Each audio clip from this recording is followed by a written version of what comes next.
Hey, Slick Talkers, thank you so much for tuning into this podcast. And I know that if you love this show, you'll also love my morning show called Good Morning Hospitality with my co-hosts Michael Golden and Brandy Canali, as we spend 30 minutes every Monday morning to dive into the industry's top latest news and trending topics. So go check it out on wherever you find your podcasts at Good Morning Hospitality. And you can live stream with us on Monday mornings on LinkedIn, Twitter, Facebook, and of course, YouTube. Now, I hope you enjoy this episode. Welcome to Slick Talk, the hospitality podcast where we discuss all things hospitality, hotels, and business. You can find us online at slicktalkthepodcast.com and on every podcast listening platform.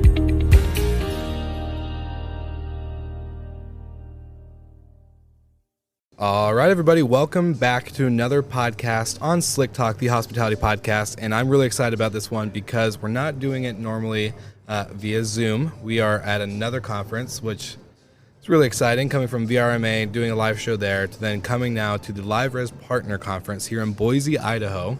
I get to sit down with Amber Knight, the GM of LiveRez, and I'm very excited because they asked me to come MC the event and help be the hype man to get everyone pumped up in the mornings when coffee hasn't really kicked in yet. So I'm really excited to be here. Amber, welcome to Slick Talk. How are you? I'm doing great, Will. Thanks so much for being here so that we can do this podcast in person. Of course. I think you're my third podcast I've ever done in person out of the whole 4 years that we've been doing the show. So wow. Well, I'm glad you're getting out there a little bit. Yeah, it's rare to do the in-person stuff these days. But yeah, again, in person, great. We're sitting here in this lobby of the Boise Center. So if anyone hears background music, just know it's helping us keep that ambiance and that flow. Get in the mood. Yeah, get in the mood, for sure. So, Amber, I want to know about your story really quickly. Your background, where did you start in the hospitality space? Did you get into hotels? Was it immediately vacation rentals? Kind of give us the background. What was the founding moment for you? My dad actually bought some cabins up north of Sun Valley, a place called Stanley, Idaho, up by the Sawtooths. It's literally the most beautiful place in the world, if you've ever seen it. I'm a little biased. But essentially, I started out as a teenager checking people in, making reservations. What is the internet? Oh, QuickBooks integrations, that kind of thing. So it's been a long time. And, you say you'll never get back to that when you're an adult. You'll never do what your parents did. Yeah. And because we also had a restaurant up there too. Okay. So, and then out of college, I started working at Assurant as an analyst. So working through that, doing some sales, a lot of those things. And had some friends over, dinner party one night, and we're arguing about the name of their new business.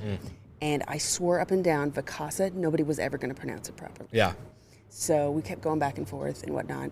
And so Eric asked me to join his team to launch the Mountain States for Vacasa. They had been in 2 states at that point. Oh, wow. So we went through and just everything from the ground up, get a house, hire a housekeeper, get a contract signed, set the rates, write the copy. Yes, I have written copy for houses. This is a lot of stuff. So you were flashback that for a second. I did not know you were in the groundbreaking living room kitchen with Vacasa. Yes. The start of that.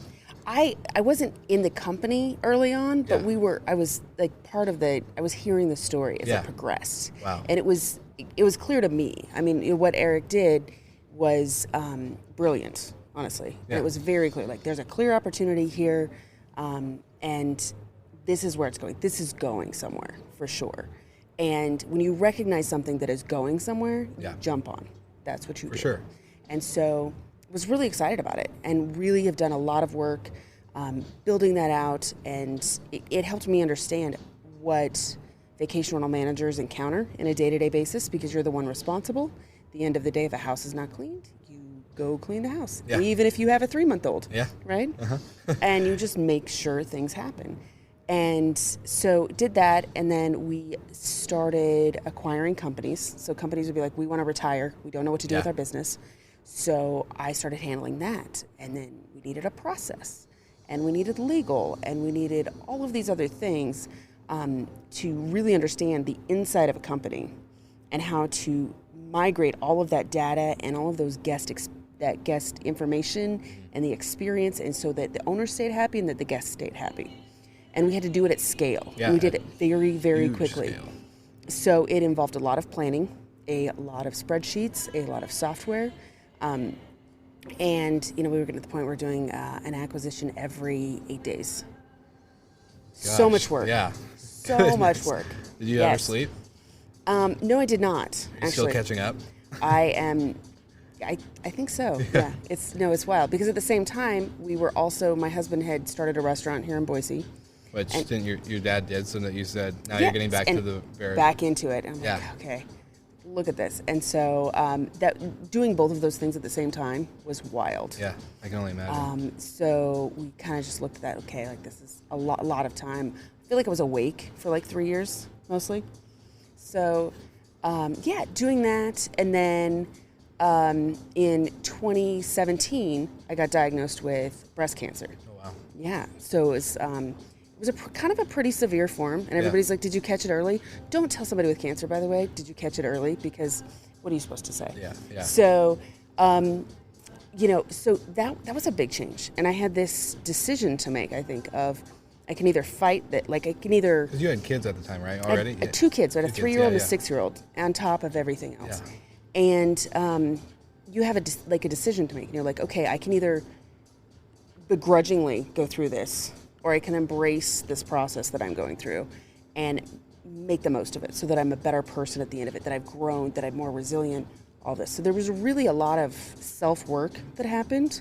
Like there was a lot of physical work happening, and everything's fine now, and everything worked out. But it was the personal growth journey. Huge. Yeah. Like, okay, how do I become the best person that I can be through this?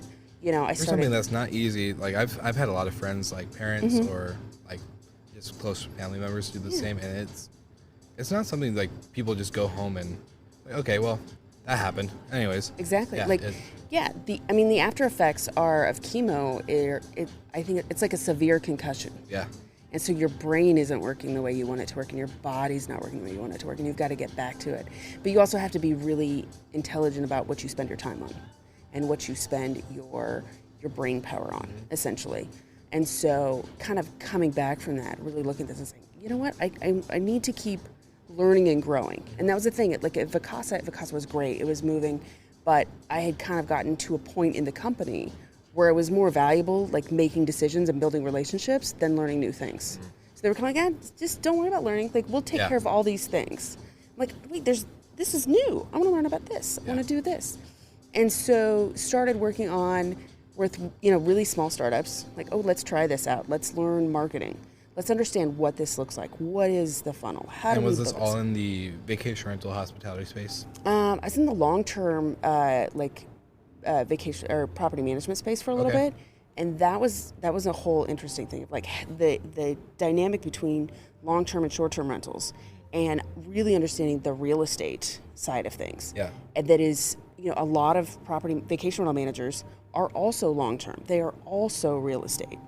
Well, didn't we talk last night at the after party about the amount of different, like, because of advocacy and regulations and different counties and different states and this and that, like, that goes into real estate, that goes in short term, that goes in long term. Like, there's a lot of moving pieces in that side alone, not just providing the service. Yeah.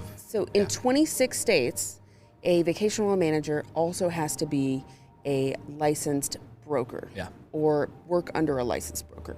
So that's a whole level of complication of, like, short-term vacation rentals are complicated enough, but the real estate commission is now involved in it, and our industry has been so fractured, we have not been able to speak up for ourselves with one voice, and I really do think that is one of the most important things coming up going forward. I couldn't agree more.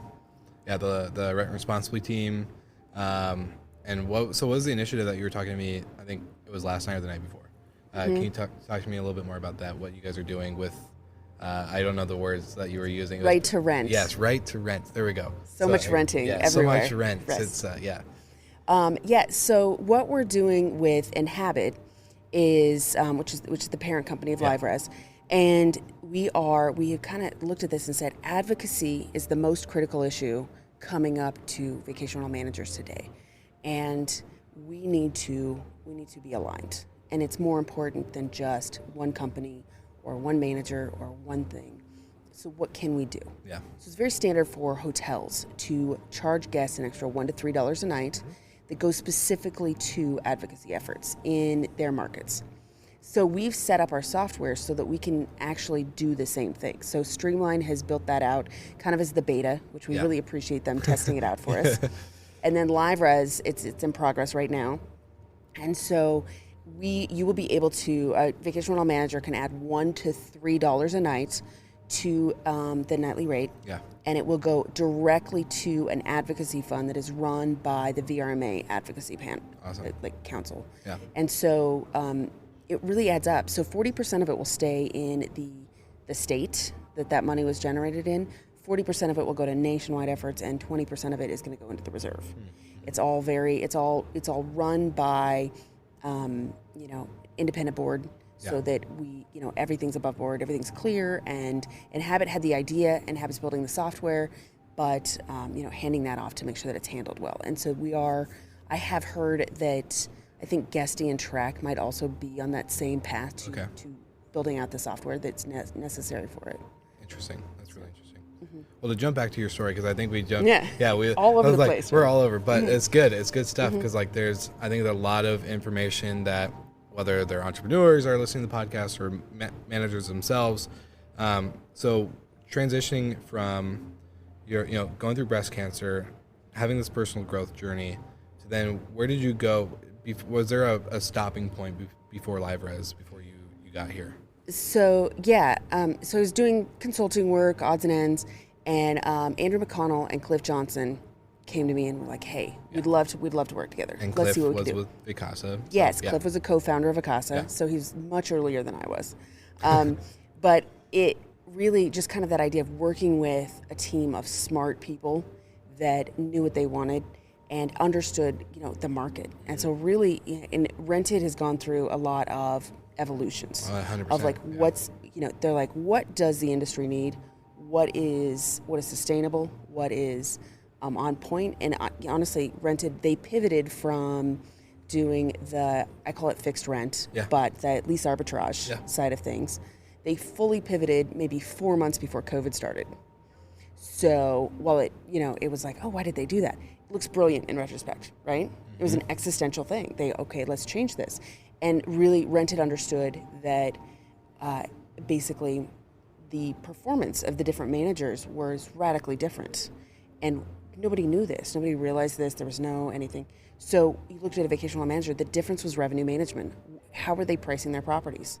And so for a couple of test cases, we took over some underperforming properties and we just handled their pricing management. Yeah. And they exploded. They absolutely exploded. And we realized, oh no, this is the problem, not the lease arbitrage. It is pricing. This is what everybody needs.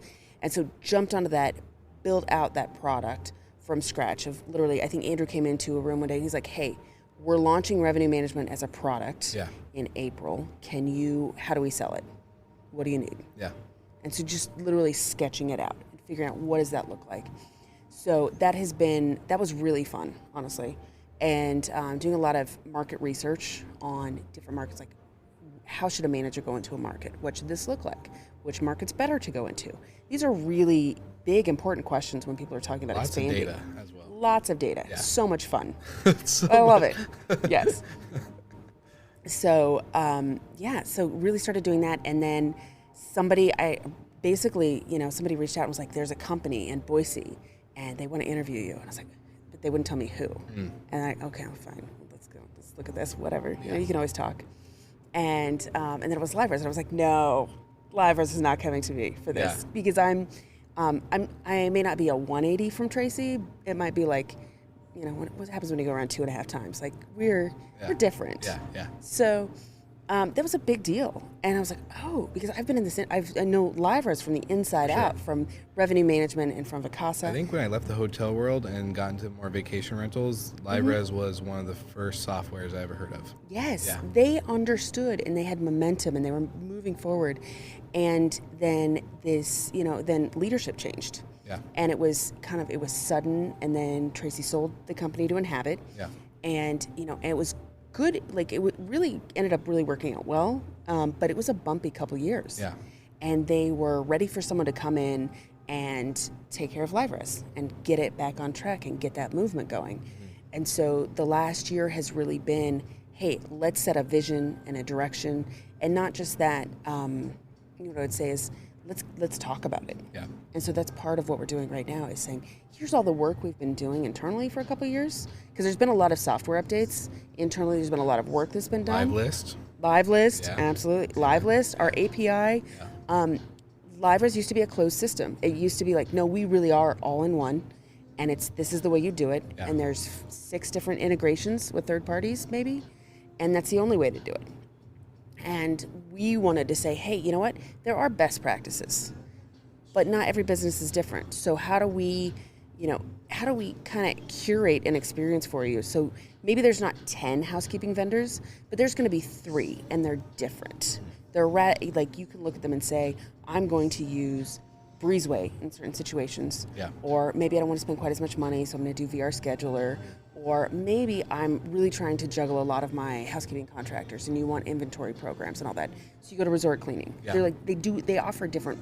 They're different. They're all housekeeping, but they're all different. Yes, 100%. And of course, Live Manager is there for, I'm going to say 60% of our managers just use Live Manager without going into needing a third party. Okay. So kind of that going from being very rigid to let's open it up, but let's still consult. Yeah. Let's bring that partnership back. Well, I think we're all realizing at this conference and throughout other conferences and just throughout time that every vacation rental business is different in their own unique way. Whether they focus on, beach resort properties, or if they focus on mountain cabins or chalets or like all this other stuff, but they all take different tools. They run it differently. Like they use these tools to maybe 1 degree on one and not as much on the other, but they're still using them, right? So they're customizing.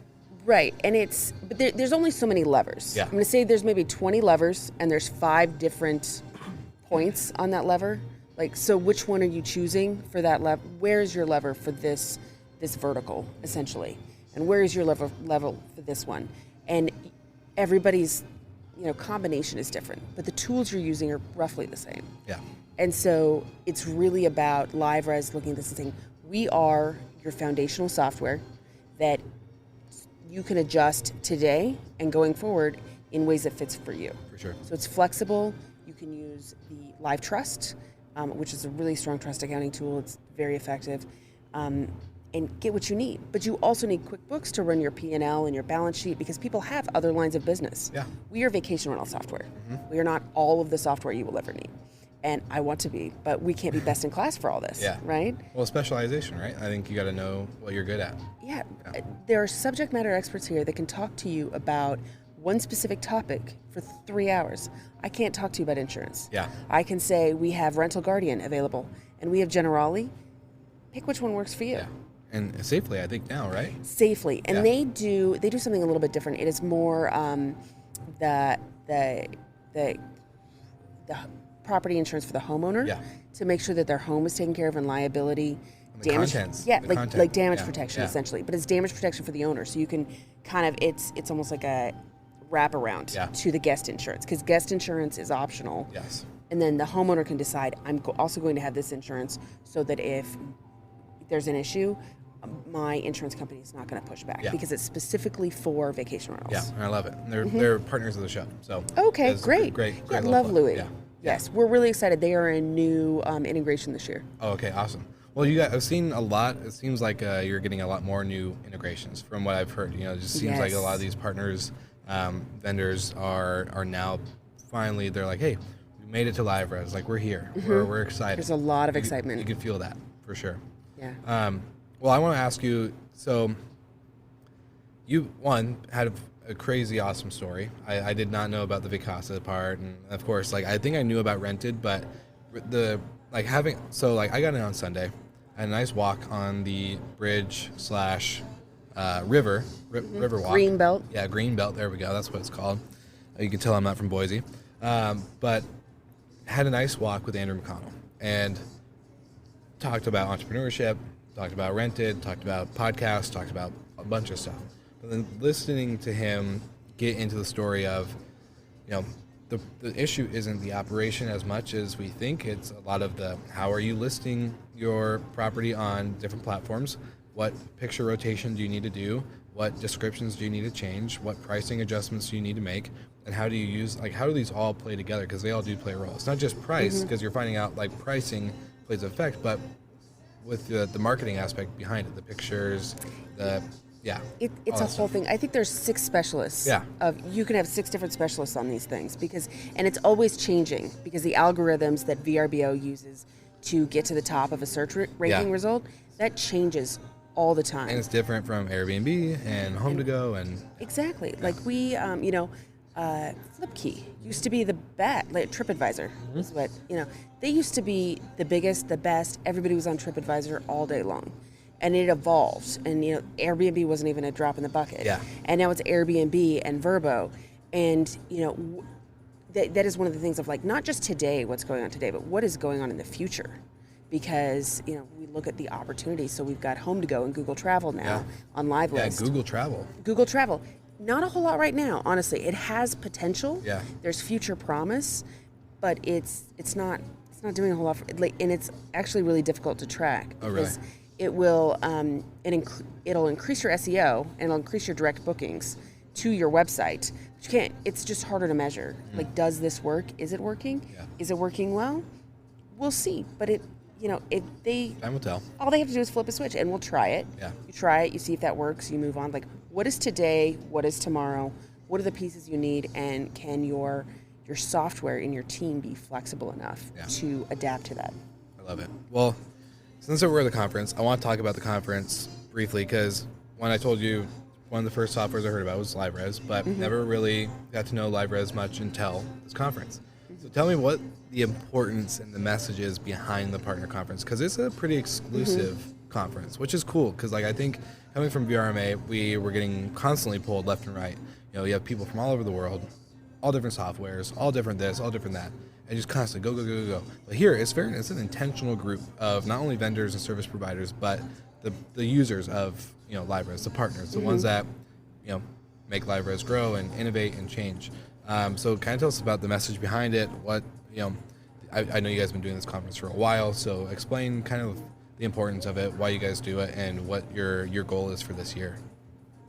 I honestly, I think the conference every year for LiveRez is a little bit of like a reset button for a vacation rental manager's business and for LiveRez. Like, this is how we learn about what is your business, what is your concerns, what is a trend, either a trend in something we need to update or a trend in something that people are starting to do that we need to account for. Those are that kind of the refresh, reconnect, revitalize. Moving forward with that is, I think, is the most important thing. But the other thing that we're talking about is, like, we have you here. Yeah. And we have Matt Landau here. Yeah. You guys both do great podcasts, and that continuous learning. How do we talk about not just, we want to be more than, and our classes are more than Software 101. Yeah. You go through training for that. We have a whole implementation team and modules, everything else for all this. This is meant to be, how do you rethink and how do you learn about your strategy? What are other people doing? How do you build those relationships that you take with you for the rest of the year? For sure. And so that was a really long answer, because nobody's asked me that. Yeah. Honestly, I should have a concise answer, right? No, but it's still really cool, because, like, I noticed just one of the classes up there was how to build out a better owners program. I didn't learn that anywhere else. I would love to know what everyone else here is doing for a better owners program. That's a vital part of the business. It's absolutely essential. Yeah. We have owners are, I call homes, they're the limiting reactant, essentially, in a vacation rental formula. You need the homes, you need the owners. The owners are arguably, you can always get guests. There's always a million places to get guests. Where do you get those owners? How do you get the best owners? Yeah. How do you learn how to fire the ones that are taking up all your time? That's a thing. I literally heard somebody here today said they let their team fire one owner a year. And they have to, it's a big deal. Like, they vote on it. There's trades going on, but the team can fire one owner that's causing them more pain than anything else. And it helps the employees too. And not that there's great owners. There's really a lot. 100%. But there is that one. Yeah. And there's always that one. And you neglect the good owners because of the loud owner. And like, how do you find that balance, and how do you find the good owners? Because it's not just about grow at any cost. It is about how do you have the same number of properties and the same amount of work and make more money doing that. Yeah. Like, let's make them more efficient. Let's increase your profit per unit. Yeah. And that starts by increasing your revenue per unit. For sure. So really talking to the team about what is your KPI, your key performance indicator, essentially. And I think for vacation rentals, there's 3. One is unit growth. Like, you're new, you're young, you want more units. You need more units, you'll figure out the rest. New units covers a lot of operational inefficiencies. Let's put it that way. And then once you get enough units and you're like, oh, okay, I don't want to grow anymore. I'm good. Like, I'm at my cap. Yeah. And you want to be intentional about that too. And a vacation rental manager kind of shifts over to how much revenue per property am I making? And that's then their KPI. How do I increase the revenue per property? That's when you start adding, you start really looking at your vendors and you say, okay, travel insurance adds a lot of money to the bottom line. Yeah. Managing your night, I call it gap night automation, but gap nights, like checking, like making sure that those orphan nights are covered, or you have late checkouts, or people get an extra day, so you're not losing that inventory. And just kind of going through that, like exploring with the additional guest experience, all that. Yeah. So Explory, Guest View Guide, Rubaroo. You can do. I really like Guest View Guide because they do the same thing. Where it's like, okay, you now have your guest experience. They can add on. Yeah. Whatever, bike rides, golf carts. Yeah, they're great. I love their thing. We have them in our office. So so we really, those are the important pieces. And then you start to say, okay, then you start to then you move into profit per unit. How much profit are you making per unit? How much profit can you really make off of a property that is part-time and is $20,000 a year in revenue? Like, you just can't do it. So at that point you're like, hey, you know what, let's move that one off if we can't do anything, and you get a better property. So your net, the amount of work you're doing is the same, but the amount of money you're making is more. And that makes this a sustainable job. For sure. And I really do, with the software that is available today, any vacation rental manager can have the tools to compete with anybody. Vacasa, everybody. You can be at the top of the market. And then I really actually do think once you get to, depending on how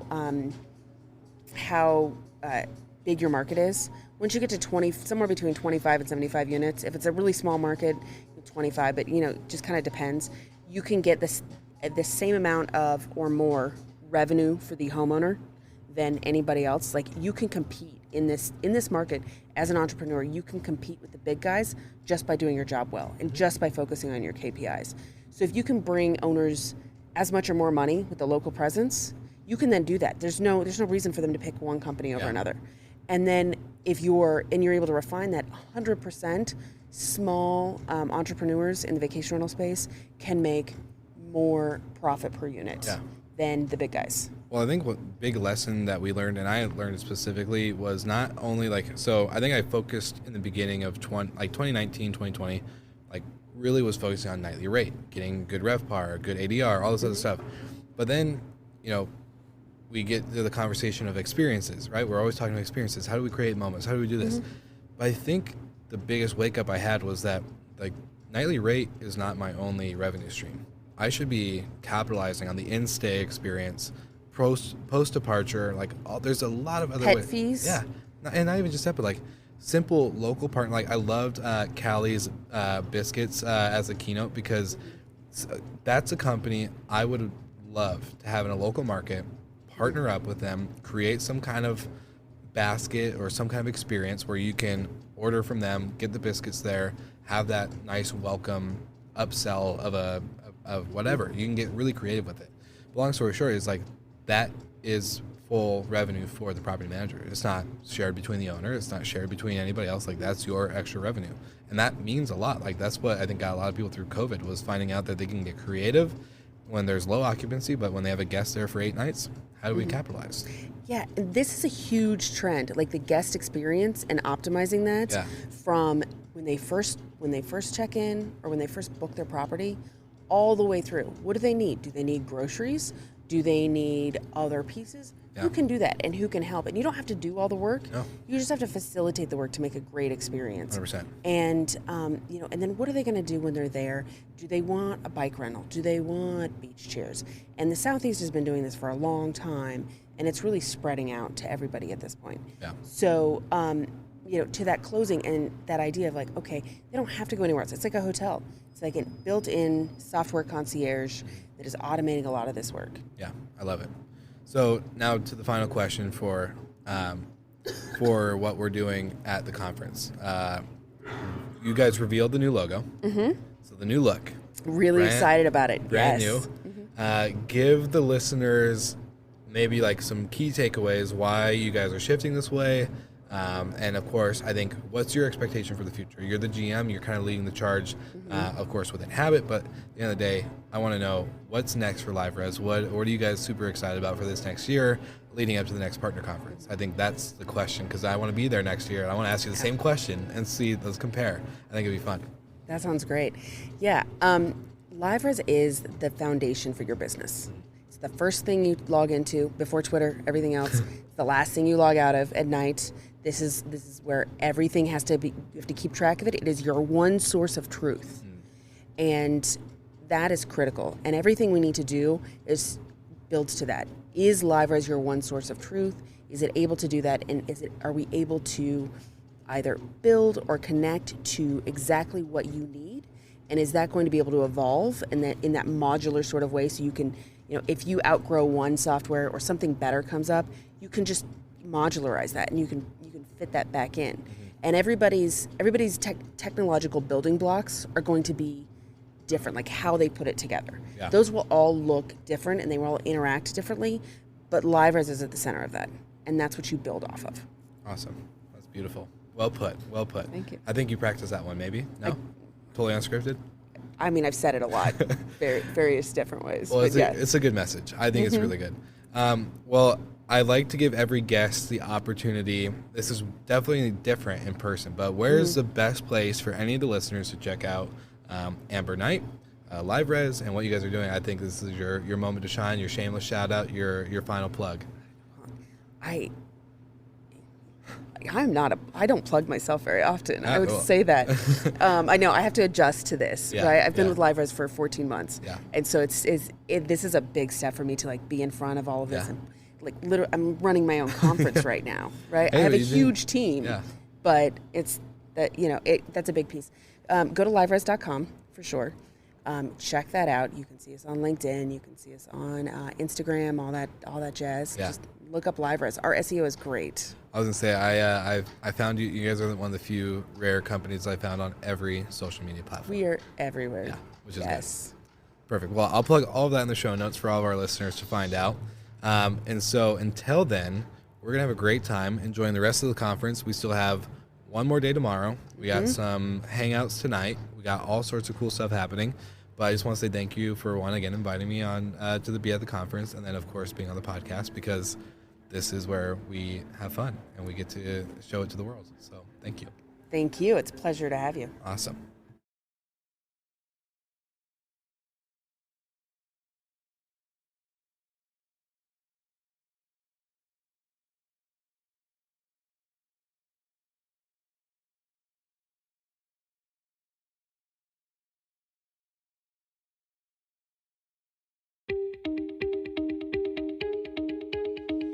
Thank you so much for listening. We love your support and want to provide the best we can to all our listeners. So please find us online, social media, and on Spotify, Apple Podcast, and Google Podcast.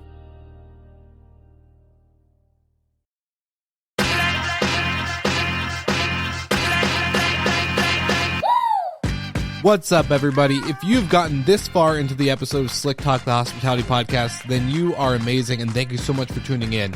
We want to send you two places really quickly. If you can, check out the show notes and click the hospitality.fm link. Check out all of our other shows on the podcast network. And don't forget, if you have someone that you want to hear on the podcast, then fill out the guest fill out form so that way we can get them on the show. Thank you so much for tuning in, and I hope you enjoy another episode of Slick Talk, the Hospitality Podcast.